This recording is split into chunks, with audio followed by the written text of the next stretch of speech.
Video 1E, continuación y última parte de Un cuento de Navidad, Freud, lector de Dickens y del sujeto del inconsciente. Como habíamos quedado, retomamos hoy la parte final de nuestra serie con las 4 coordenadas que, desde el texto mismo, nos permitirán puntuar de manera sumaria el tratamiento de Scrooge desde el punto de vista psicoanalítico.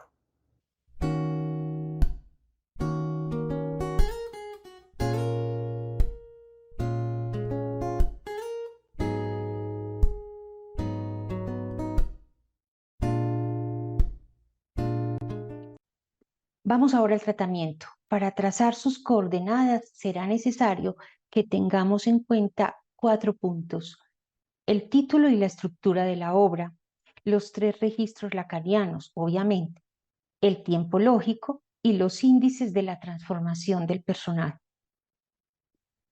El título en el inglés original es A Christmas Carol in Prose, being a ghost story of Christmas. En español se tradujo Cuento de Navidad, pero en realidad es Canción de Navidad o Canción Feliz de Navidad.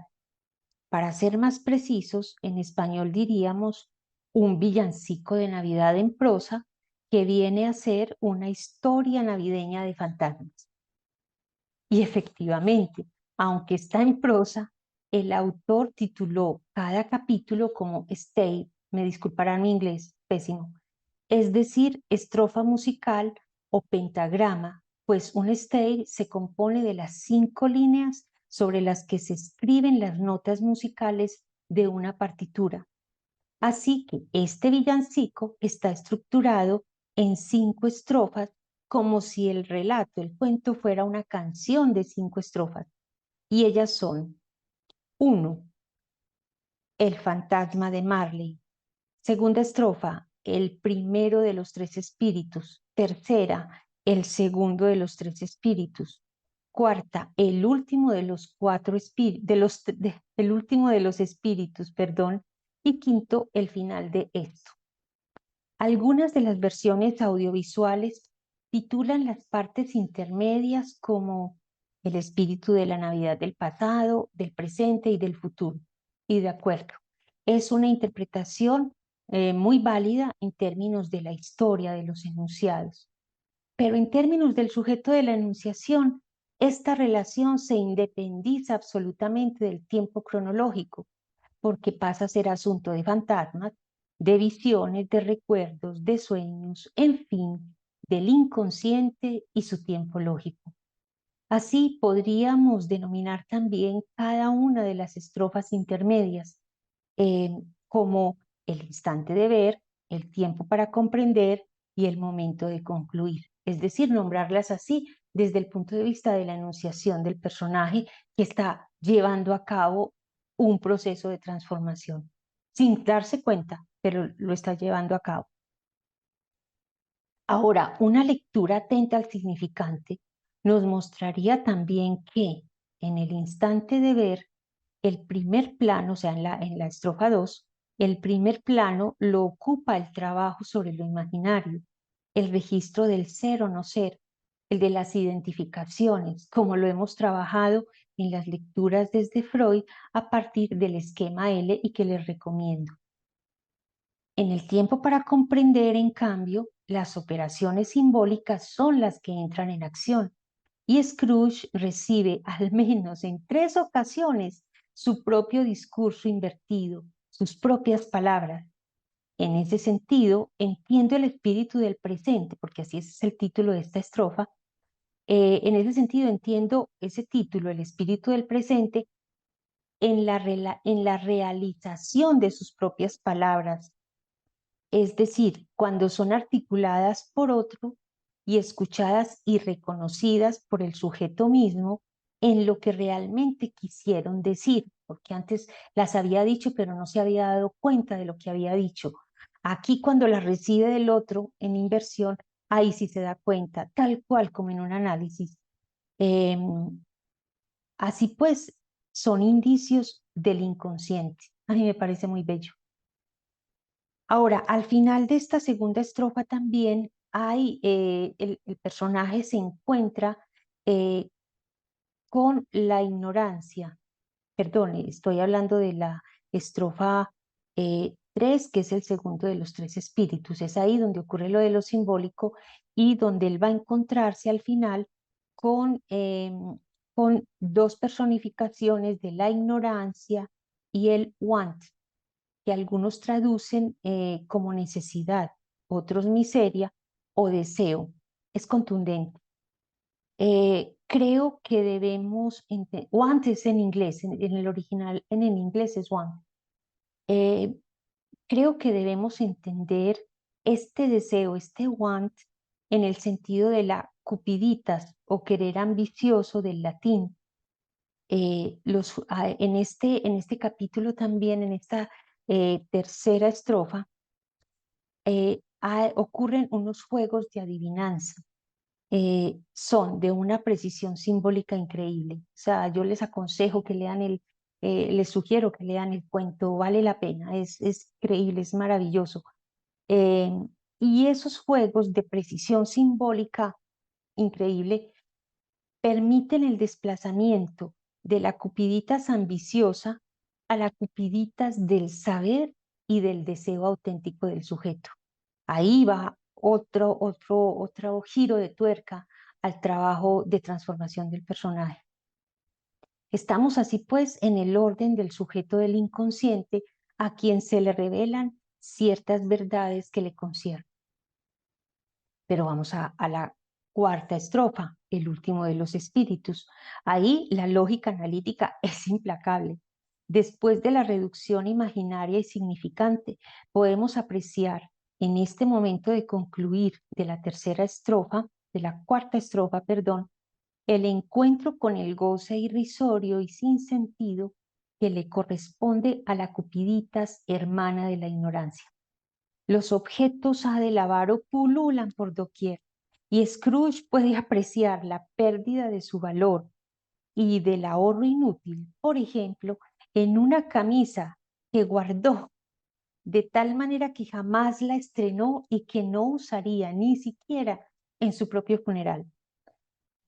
El encuentro con su propio nombre también y el silencio absoluto del gran otro de quien él demanda una respuesta es, a mi juicio, también de una gran precisión analítica.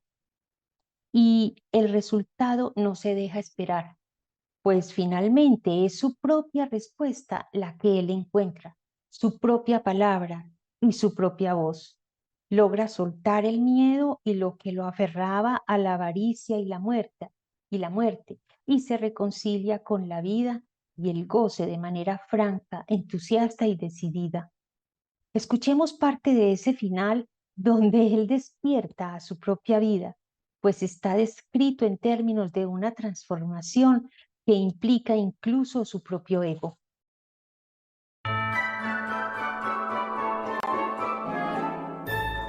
¡No las han arrancado!, exclamó Scrooge, acunando en los brazos una de las coronas de su cama. ¡No las han arrancado con anillas y todo! ¡Están aquí! Yo estoy aquí y se disiparán las sombras de las cosas que podrían haber sucedido. Sí, se desvanecerán, lo sé. Todo este tiempo tenía las manos ocupadas en hurgar sus ropas, volviéndolas al revés, poniéndolo de arriba para abajo, arrancándolas, poniéndoselas mal y haciendo con ellas toda clase de extravagancias. No sé qué hacer, decía Scrooge, llorando y riendo al mismo tiempo y haciendo con sus calzas una perfecta representación de la Conte. Me siento tan ligero como una pluma, tan feliz como un ángel, tan contento como un colegial. Estoy tan embriagado como un borracho. ¡Feliz Navidad a todos! ¡Feliz Año Nuevo para el mundo entero! ¡Hola, ¡Yopi! ¡Hola! Entró en el salón brincando y allí se quedó de pie, completamente enredado.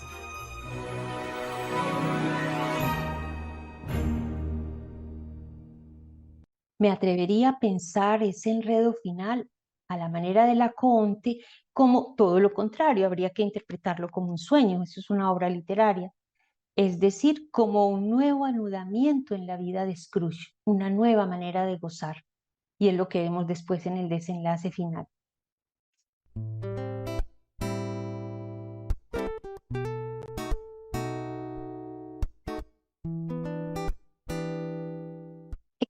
Veamos ahora la posible función del cuento de Dickens en el tiempo para comprender de Freud sobre las neurosis de defensa. Según el artículo de Lacan sobre el tiempo lógico, Freud sería A, el sujeto real de carne y hueso, en cuanto que está él mismo en la palestra y se decide o no a concluir sobre sí mismo. Cierro comillas ahí. Debemos encontrar entonces a, B y C, que como los define Lacan, son los otros dos sujetos en cuanto objetos del razonamiento de A. Sin duda, haría falta definir los comportamientos de B y C y sus dos momentos de corte o vacilación que le permitirían a Freud apresurar la conclusión sobre sí mismo respecto a la neurosis obsesiva. Pero eso sería asunto de un análisis más detallado. Aquí voy de manera más panorámica general. Así pues, cuando abordemos la lectura de la trilogía freudiana sobre la neurosis de defensa, podremos verificarlo con detalle, como les decía. Por lo pronto, creo que es posible suponer al menos tres posibilidades. En la primera, B serían los numerosos casos de neurosis obsesiva que Freud había estudiado antes de 1894. O sea, antes de que se le revelara el origen, la causa de la neurosis obsesiva. Y C serían los nuevos casos que examina en el artículo de 1894 y en el manuscrito K. Esa es una opción. Segunda posibilidad, que B esté constituido por los nuevos casos que examina en el artículo de 1894 y en el manuscrito K. Y C estaría ocupado por los casos de histeria y de psicosis que le sirven de contraste en ambos artículos. Pero la tercera posibilidad es la que a mí más me convence, porque sería, en B estarían los casos clínicos en general, tanto los antiguos como los nuevos, cuyas causas había esclarecido en el artículo de 1894. Y en C, lógicamente, estaría el caso de Scrooge, el personaje del cuento de Dickens, que le presentaba algo nuevo, algo distinto a lo que él ya había venido trabajando, y es algunas claves del tratamiento de la neurosis obsesiva. Me parece que está ahí A, él, su propio caso, los casos clínicos que le permiten verificar el origen de la neurosis de defensa y el caso de la literatura, el caso de Scrooge, que le permite vislumbrar, ver esos indicios de la transformación del tratamiento del personaje. Y tenemos la cadenita, Scrooge, Hamlet y sabemos que el Quijote, porque Freud releyó el Quijote y como les decía ahorita, ahí hay un psicoanálisis, yo digo el primero en lengua española. Me atrevo pues a concluir que el personaje de Scrooge le permite verificar en la verdad ficcional lo que la neurosis obsesiva de sus pacientes le ha ido enseñando sobre la suya en particular y sobre las neurosis de defensa en general.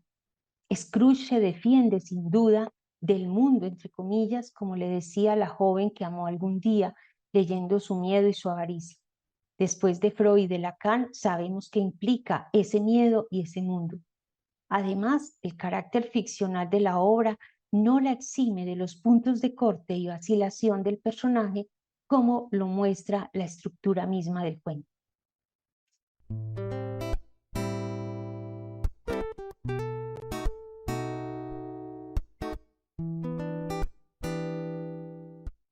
Bueno, llegamos ahora sí al último punto de nuestro recorrido sobre el sujeto del inconsciente en el cuento de Navidad de Dickens y de Freud. Del sujeto del inconsciente en el cuento de Navidad de Dickens hay mucho que decir. Eso implicaría un análisis detallado. Espero que algún día podamos hacer un video sobre el análisis psicoanalítico del cuento. Vale la pena. Mientras tanto, les sugiero que lo puedan leer, ojalá lo pudieran leer. Pero contentémonos con la aparición del fantasma. El fantasma y los tres espíritus están de acuerdo con los planteamientos eh, del fantasma en psicoanálisis. Por ahora dejémoslo así, vemos cómo realmente esos fantasmas han operado desde las manifestaciones de la neurosis obsesiva de Scrooge hasta su tratamiento y su transformación y su reencuentro y reconciliación con el ghost. Pasemos ahora al sujeto del inconsciente en Freud. Eh, Aquí tenemos que partir, como lo hemos supuesto, que llegamos a ese sujeto del inconsciente en Freud a partir del sujeto lógico. Entonces, en ese sentido, retomemos eh, las conclusiones que hemos encontrado en Freud en la trilogía sobre las neurosis obsesivas. Creo que los indicios en cada caso nos permiten suponer el siguiente proceso lógico respecto al caso particular de la neurosis obsesiva, que es donde estamos, ¿cierto? Que es el tiempo para comprender y que siempre va a implicar, es el más difícil y va a implicar una deducción de nuestra parte. Eh, Así que podemos suponer en ese proceso lógico sobre la neurosis obsesiva que vamos a dejar solamente o que vamos a tomar solamente en el manuscrito de 1894, el primero que le escribe, eh, y en el manuscrito K, que es el que nos interesa, el del cuento de Navidad. Veamos cómo se da ese proceso lógico y cómo ese proceso lógico va llevando al sujeto del inconsciente y la función que le va a tocar al cuento de Navidad en ese tiempo para comprender sobre la neurosis obsesiva y que le ha concernido a Freud. Entonces, veamos en el instante de ver. En el instante de ver se trata del sujeto noético, en el que partimos de un se sabe que, alguien sabe que es un sujeto impersonal. Así pues, esas premisas del instante de ver son aquellas que Freud mismo había planteado en su artículo de 1894, aquellas que, según su propia expresión, se le impusieron y en esa imposición independiente de su voluntad consciente, leemos claro una manifestación del sujeto del inconsciente. Eso, algo se le impone para escribir ese ensayo. Ese sujeto del inconsciente que en su abertura, como dice Lacan en el seminario 2 explicando el esquema L, ese sujeto que en su abertura, es decir, bajo el influjo de una pregunta cuya respuesta no sabe que sabe, dice y encuentra más de lo que esperaba decir o encontrar, tal como lo indica la sorpresa de la que nos habla en el artículo de 1896 en el momento de concluir. En ese tiempo para comprender sobre la neurosis obsesiva tenemos dos momentos: el del tiempo para comprender propiamente dicho, donde está el sujeto recíproco, que como hemos dicho, serían B y C, objetos del razonamiento de Freud, que tiene por un lado toda su clínica y por el otro el cuento de Navidad, y que está anudando y que le concierne a sí mismo. En ese punto me atrevo a suponer este razonamiento de parte de Freud. Podría decir, si yo no fuera un obsesivo, no se cumplirían en mí estos rasgos que veo en común con los pacientes obsesivos que atiendo y en Scrooge, el personaje del cuento de Navidad de Dickens. Como se cumplen también en mí esos rasgos obsesivos, yo debo llevar también ese disco a la espalda y no el de la histeria ni el de la psicosis. Creo que ese es el razonamiento que podemos suponer y que le permitió a Freud entonces concluir sobre la neurosis obsesiva también en estas palabras que podemos suponerle desde el punto de vista lógico, ¿cierto? Diría, me apresuro a declarar en qué consiste la neurosis obsesiva, ya que hasta ahora ningún otro investigador ha logrado apreciarlo en sí mismo como yo lo he hecho. Esa sería la conclusión. Y eso es lo que lo precipita a escribir ese manuscrito acá, a poner la neurosis obsesiva en primer lugar, mientras que en los artículos la neurosis obsesiva está después de la histeria. ¿Sí? En el de 1896 y en el de 1894 la histeria va primero, solo en este la neurosis obsesiva va en primer lugar. Y también va a hacer que le ponga el título que nos trajo hasta aquí, un cuento de Navidad, y que nos hace referencia al cuento de Dickens. Concluyamos entonces con estos indicios del sujeto del inconsciente en ese proceso lógico de Freud. En el instante de ver la imposición de un ensayo explicativo de los síntomas fóbicos y obsesivos que lo llevó al origen de las representaciones que sostenían dichos síntomas.